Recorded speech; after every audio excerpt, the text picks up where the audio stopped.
মোল্লা রনির কাছেও আমি শেষ মুহূর্তে একটু আসি যে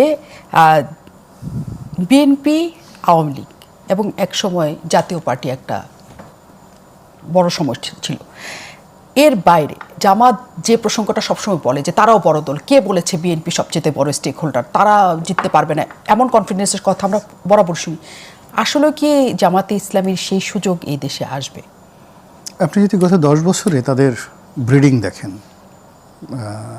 প্রজনন দেখেন, অথবা আপনি গত 10 বছরে তাদের কর্মী সমর্থকদের সংখ্যা বৃদ্ধি, প্রচার প্রপাগান্ডা, অ্যাডভার্টাইজমেন্ট দেখেন, তাহলে দেখবেন যে বাংলাদেশের যে কোনো দলের চাইতে তাদের গ্রোথ অনেক অনেক বেশি, যা আমরা ঢাকা বিশ্ববিদ্যালয়ে দেখতে পেলাম।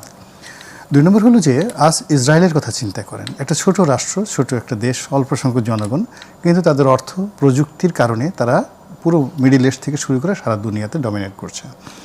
এখন জামাতের যে অর্থ ব্যবস্থা এবং তার যে অর্গানাইজেশনাল যে পাওয়ার, সাংগঠনিক ক্ষমতা, এবং কর্মীদেরকে যেভাবে ইনস্যুর করা হয় যে তারা বিপদে পড়লে মানে ওখানে কেউ দেবে এবং কেউ নেবে, পুরো পার্টির মধ্যে যারা ধনী তারা দেবে আর যারা দরিদ্র তারা পার্টি থেকে টাকা নেবে, এরকম একটা সমবায় ভিত্তিক যে ব্যবস্থা তারা গড়ে তুলেছে পার্টির মধ্যে, এটা বিরল। এশিয়া সাবকন্টিনেন্টে অন্য কোনো দেশে এরকম নেই।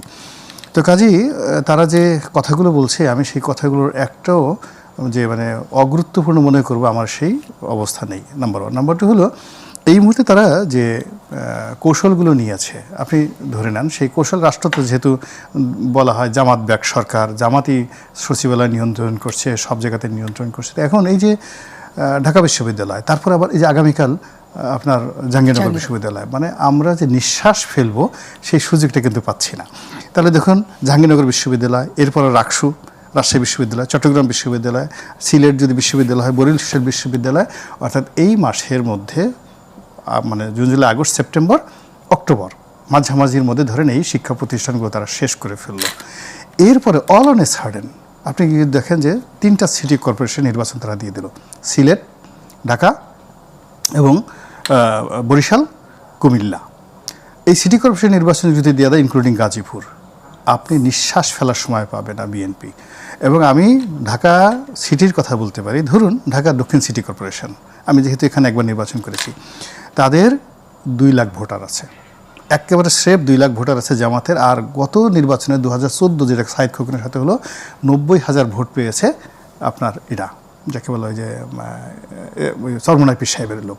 তো এখন তারা তাদের মধ্যে অ্যালাইড। তো সেই অ্যালাইডের মধ্যে যদি তাদের সেই 2014 সনের রেকর্ড অনুযায়ী তাদের 3 লাখ ভোট হাতে আছে, তো সেক্ষেত্রে যদি জামাতের প্রার্থী দক্ষিণ সিটি কর্পোরেশন হয় এবং তারা যদি চমক সৃষ্টি করার জন্য বাইরে থেকে, ধরুন ঢাকা বিশ্ববিদ্যালয়ের একজন ভাইস চ্যান্সেলর, পিজির একজন ভাইস চ্যান্সেলর, একজন ভদ্রলোক মানুষকে এনে দক্ষিণ সিটি কর্পোরেশনের মেয়র পদে দাঁড় করায়, উত্তরে যদি দাঁড় করায়, তাহলে একদিকে তাবিতাওয়াল আর একদিকে এরশাদ, যত কিছু হোক না কেন, মানে আপনি তো একদম কনসালটেন্সি ফি ছাড়া তাদেরকে অনেকগুলো পরামর্শ আপনি অগ্রিম দিয়ে ফেলছেন। আপনি মানে এই যে অনেকগুলি ধাপের কথা আপনি বলছেন যেখানে জিতে যাওয়ার সম্ভাবনা আছে। না, জিতে না বলছি, এইটা বিএনপি এই যে নিঃশ্বাস নিতে তাদেরকে সময় দিবে না, যেটা আমি বুঝতে পারছি, এটা বিএনপির জন্য কি সেই প্রস্তুতি আছে কিনা, আমার এই প্রশ্নটা রেখেই আমি বরং আজকে শেষ করি, বিএনপির সেই প্রস্তুতি আছে কিনা। কারণ অনেকগুলি আশঙ্কার কথা সাইফুল হক তিনি বলেছেন যে এমন করে হতে পারে কিনা। আমরা এই আলোচনায় নিশ্চয়ই আরও ফিরতে পারবো। আজকের মতো বিদায় নিতে হচ্ছে, কারণ আমাদের সময় শেষ। সাথে থাকবেন নিশ্চয়ই গ্লোবালের।